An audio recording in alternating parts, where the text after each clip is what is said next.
ఈరోజు వెంకటేశ్వర స్వామిని మరి ఆయన లడ్డూని ఆయన్ని అవమానించిన ఈ కూటమి ప్రభుత్వం చాలా దారుణంగా మరి ఈ లడ్డూ విషయంలో ఆవు కొమ్ము కలిసింది, గేదె కొమ్ము కలిసింది, పంది కొమ్ము కలిసింది, చేపాయలు కలిసిందని ఒక బాధ్యత గల ముఖ్యమంత్రిగా చంద్రబాబు నాయుడు 75 ఏళ్ల వయసులో మరి అలాగే పవన్ కళ్యాణ్ గారు మరి మెట్లు కడిగి అన్నీ కడిగి చాలా దుర్మార్గంగా ఈ అంటే వైఎస్ఆర్సీపీ జగన్మోహన్ రెడ్డి గారిని మమ్మల్ని కూడా అవమానించినట్టు కాదు, సాక్షాత్తు వెంకటేశ్వర స్వామిని అవమానించినట్టు అని చెప్పి సందర్భంగా తెలియజేస్తున్నాను. ఎందుకంటే ఇవాళ సుప్రీంకోర్టు ఆర్డరు ఏదైతే సిబిఐ మొత్తం దాఖలు చేసిందో దాని మీద ఇచ్చిన ఆర్డర్ ప్రకారంగా ఎక్కడా కూడా ఒక కొమ్ము కానీ ఇంకోటి కానీ కలవలేదు.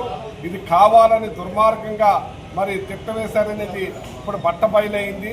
ఇవాళ తెలుగుదేశం వాళ్ళందరూ కూడా ఇవాళ చాలా కులంలో తిరుగుతున్నారు. క్షమించమని, మా పాపాన్ని కడిగేయమని చెప్పి ఈ రాష్ట్రంలో ఏ గుడికి వెళ్ళినా వాళ్ళు చేసిన దుర్మార్గం, వాళ్ళు చేసిన అపఖ్యాతి, వాళ్ళు చేసిన అపచారానికి ఇవాళ ఒళ్ళు చుట్టూ తిరుగుతున్నారని చెప్పి సందర్భంగా తెలియజేస్తున్నాం.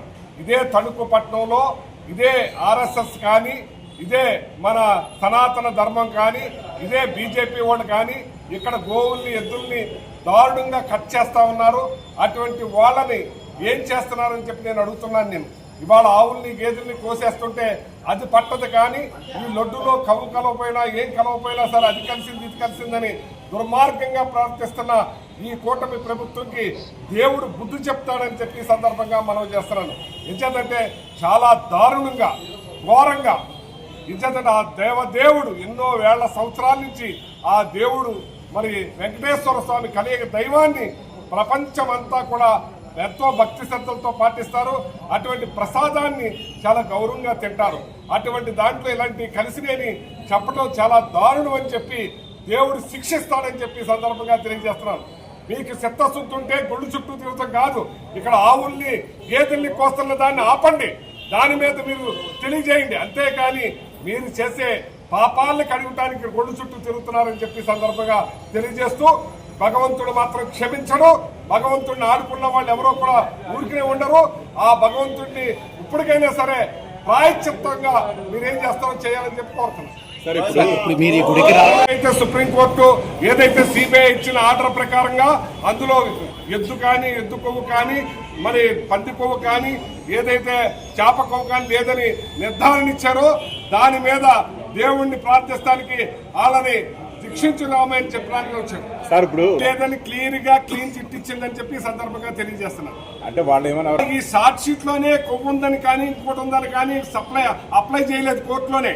మరి అదే తేల్చాలని చెప్తాను. ఏదైతే వీళ్ళు అనుమానించారో, ఏదైతే చంద్రబాబు నాయుడు గారు చెప్పారో అది షార్ట్ షీట్ లోనే వేయలేదని చెప్తున్నాను. అసలు ఇదే కాంట్రాక్టు ఇదే 2018లో ఇదే డేరా బాబా దానికి చంద్రబాబు నాయుడు గారే కాంట్రాక్ట్ ఇచ్చారు.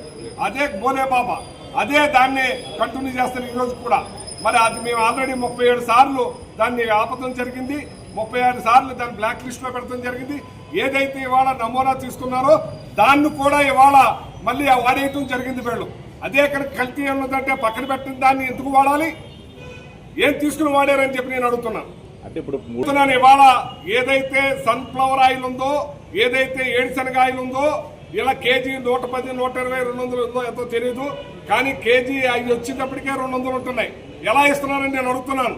అంచేత ఇవాళ కల్తీలు లేదు, కానీ ఇవాళ ఈ కల్తీలు ఉందని అపవాసం చేస్తున్నారు. ఇప్పుడు వాళ్ళు ఇచ్చే నెయ్యి, వాళ్ళు ఇచ్చేది ఇది వాళ్ళు తెచ్చిందే కదా, వాళ్ళ కాంట్రాక్టే కదా, వాళ్ళని అడగండి.